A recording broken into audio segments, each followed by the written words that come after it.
Chairman sir, the honourable member has asked a very serious and very comprehensive question regarding the incident that has happened in Ahmedabad. Sir, I would like to start by answering that the investigation process, which is according to the international protocol, the norms which were set by International Civil Aviation Organization, where the state of operation should have their investigation body, and we have our own investigation body, which is the Aircraft Accident Investigation Bureau, which got into the investigation process right after the incident with the subject experts into the site, and they have started their process according to the international protocol, and they have involved subject matter experts, all the international necessary people who are supposed to be participating in the investigation, and they have gone through the first set of investigation process, and they have given us the preliminary report. And if you look at the preliminary reports, sir, AAIB, as for the first time, so whenever these incidents happen, and if the black box gets damaged, black box is the flight data recorder, which has all the necessary information which gets recorded. And whenever there is a slight damage that happens, it was always, it came to that point, sir, where we were sending the black box outside to the original equipment manufacturer and getting it decoded from that state of manufacture only. And it was for the first time that as a country, India took a stand that the black box which was achieved, even if it was damaged, that the whole decoding process is going to happen in the country, and we have successfully done it in the country also. The AAIB has been successful in decoding the entire data which was available, even if the black was from the outer side, if it was looking damaged also. And once the AAIB has achieved decoded the data, which was achieved from two different things. One was the flight data recorder, which has the data numbers, and also the cockpit voice recorder, which has the audio, this thing. So all these things, taking out the facts, the investigation processor runs on three principles, which is to find out what happened, how it happened, and why it happened. And preliminary report, it is called the preliminary report because it can't address all the things and all the questions that we have right now. And what we have done, what the AAIB has done, in fact, through the preliminary report, is to kind of address what happened. Based on the facts it found out in the CVR, based on the facts it found out from the FDR, and only the facts that it was able to determine was mentioned in the preliminary report, and to come out with the suggestions or to come out with the exact cause of what happened, and to come out with the further future action on, it can be the Boeing 787 or the series or the fuel switches and many things which have come under question, or the avionics which you have also mentioned in your question. To have a definitive answer and a definitive future correction measures, we have to look at the final report, sir. And I can say this to the House and through you to the people of this country also, that the AAIB has a very definitive, thorough, rule-based process. They are very transparently looking into the process right now, and they are totally unbiased. This also I can say that the AAIB is totally unbiased and looking into the facts. Now, there can be many questions also. I have seen multiple articles myself, but also the Western media trying to promote their own narrative, their own viewpoint, their own kind of consideration. But I have to tell you that the way we are seeing the investigation is through the facts. We want to stand by the truth, not what is happening with the pilots, or not what is happening with the Boeing, or not what is happening with the Air India or any other stakeholder which is this. We want to stand by the truth. We want to find out what exactly happened, and that is only going to be coming out once the final report has been placed. So we have to respect the process of investigation, and once the process of investigation has happened, then we can talk about what happened and how it happened, and then the corrective measures. If we talk about the other incidents that would have happened before, let it be the Air Nippon, Japanese Airways, or any other airways for that fact, every time any incident happens in any country, then the same process is followed. Incidents or the earlier whatever accidents have taken place, the DGCA is functioning at 50% of its sanctioned strength, technical strength. It's a very serious issue. I'd like to know from the Honourable Minister whether the government acknowledges this acute shortage in technical personnel within the DGCA, and what urgent and time-bound steps are being taken to fill these critical vacancies so that the regulator is fully equipped to safeguard the lives of lakhs of passengers who rely on air travel every day. Thank you. Sir, we all know the kind of progress civil aviation took in the last 10 years, and I have also been time and again talking about the tremendous numbers depicting the growth that we have seen in the country, right, in the number of aircrafts or the passengers that travel through who prefer air travel, or the number of airports. Everything has almost doubled in the last 10 years, or more than doubled in the last 10 years, sir. Even after we see that the COVID, which was a major road break for civil aviation, we have crossed the pre-COVID numbers, and we are seeing a tremendous growth in civil aviation network. And this is why we from the ministry also recommended that we need to create more posts in this DGCA, so that the surveillance or the safety or the security of civil aviation is very much intact with the tremendous robust growth that we are seeing. And this post that we are seeing, which are vacant, which has come to discussion, is the posts which have been created in last year and over the period of last 2 to 3 years. And we have to understand that creation of posts and recruitment of posts is a continuous process. And there is UPSC which is also involved. And we from the ministry are in continuous discussion. And last year itself, we have recruited 103 posts, which in the history of DGCA was the highest number of posts which was recruited. And this year we have planned to recruit 190. Where UPSC also has come forward, and by October, end of October, we are going to recruit 190 posts for this DGCA. And the other thing, which is more practical, that I want to tell the House, is that these are very niche and technical posts. It's not like we have a huge pool. This is a limited pool of subject matter experts, let it be the engineers or the pilots or medical experts, aviation-related experts. This is a very specific pool of people that we are trying to pick up from. And it is a very tough process of picking up the right people, because these are going to be the regulators, these are going to be the inspectors, these are going to take care of the safety. So the recruitment process is also a very rigorous process, and we are doing our, we have taken notice of this thing also, and it has been continuing process, and we are putting more pressure so that the timelines for the recruitment also come down, and very soon we are in the process of achieving 90% of these vacancies also to be recruited. And after the incident itself, one aircraft investigation bureau, they are running the investigative process into finding out how and why the incident happened.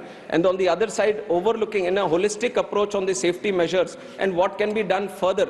Because not only within the country, we are also trying to study other countries across the world where there might be better safety measures in their own countries. So we have also formed a high-level committee under the chairmanship of Home Secretary, and all important people from the aviation are also participating in it, and they are calling people from multiple sectors who are necessary to give more suggestions regarding this. And it is an ongoing process, sir. It was formed right after the incident, and it has got a timeline of 3 months so that they can have multiple meetings within this. And the question which has been put up by the honorable member is also discussed within that committee, and we are all hoping that they come up with some good measures. We already have very robust safety mechanism in the country. We all have to be aware of this process, that it is not that something extravagant or something outside the box is required for the country. We have a very good safety mechanism. Today, if you look at the numbers, today domestically there are 2,909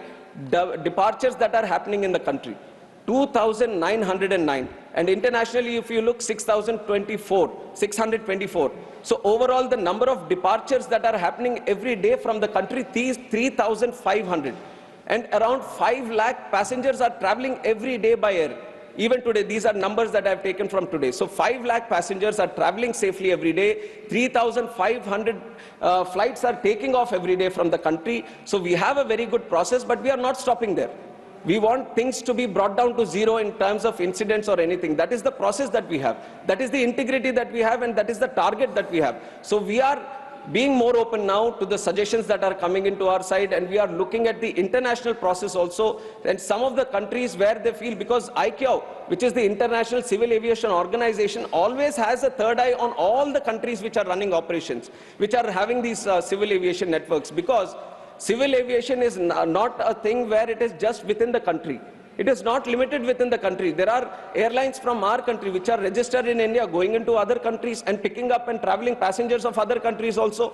And likewise, other countries, airlines are coming into our country and they are picking up our passengers. So this is a global thing. And all the countries which are having these civil aviation departments or ministries or sectors, they all have to comply with the Civil Aviation Organization, International Civil Aviation Organization protocols. And we have been very committed to maintain those protocols. And we have a very effective score of 85 in the International Civil Aviation Organization safety score. And there are other countries, and you have to imagine the numbers that India has. We have more than 160 airports in the country, and I've given you the number of passengers that are traveling every day. In other countries, you might say that New Zealand or UAE or this thing, how many airports they have? 1, 2, 3, and we are operating at such a vast scale. And that is not like an excuse I'm putting, but that is the kind of growth that we have seen in the country and the kind of growth we are trying to maintain by also having a 100% safe and secure civil aviation network. Dr. Fauziya. In terms of safety, I have to also tell that the DGCA has inspections which are planned surveillance, ramp inspections of both the domestic and the foreign sector, spot checks and night surveillance. And this is done through an annual surveillance and safety plan that the DGCA prepares. And based on the regular checking that happens, they have a overlooking safety audit also that is happening all over the country. And they keep monitoring each and every plane. They keep monitoring each and every airport and all the safety measures that are being listed. And everything is very thoroughly monitored. And whenever these kind of incidents happen, let us say there is an in-flight, some engine malfunction that has happened. And these, you have pointed out to one specific aircraft where there seems to be one specific issue.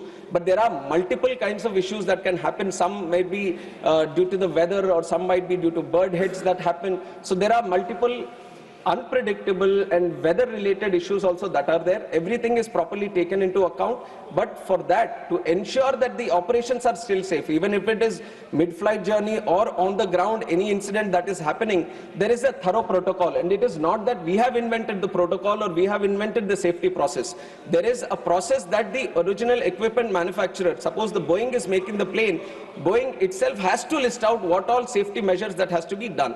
And on top of that, the FAA, which is the state regulator of that country, it also goes through a process of seeing the design, the maintenance and manufacture. It comes out with the process. Then there is the International Civil Aviation Organization which overlooks all this, and it comes out with the process. And once that plane is coming back to our country, our state regulator, which is the DGCA, it goes through all these processes, and if mandatory, adds some more processes from its side, so that every single flight before it takes off goes through a specific maintenance based on the line maintenance, base maintenance, engine maintenance. Everything is properly checked from the pilot also. Before taking off, pilot also on ground, he goes around the aircraft and checks all the things.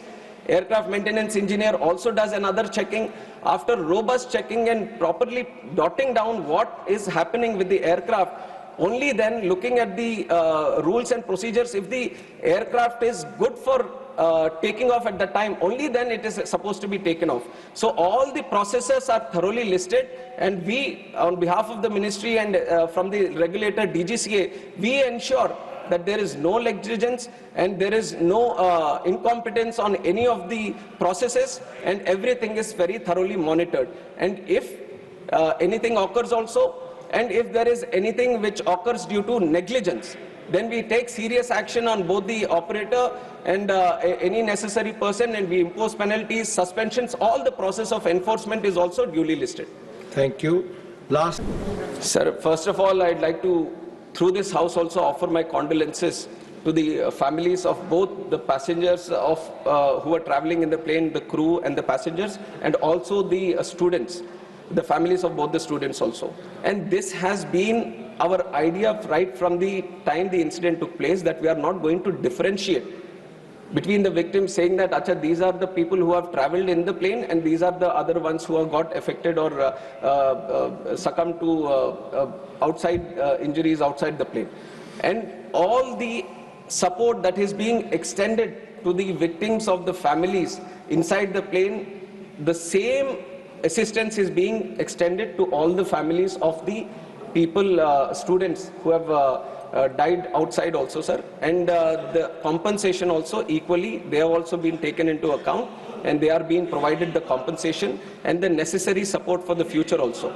Much of this, the responsibility has been taken by Air India, and combinedly, all the people, both in flight and off, everyone is being taken care of, both from the family side, and all the compensation is being... Equal.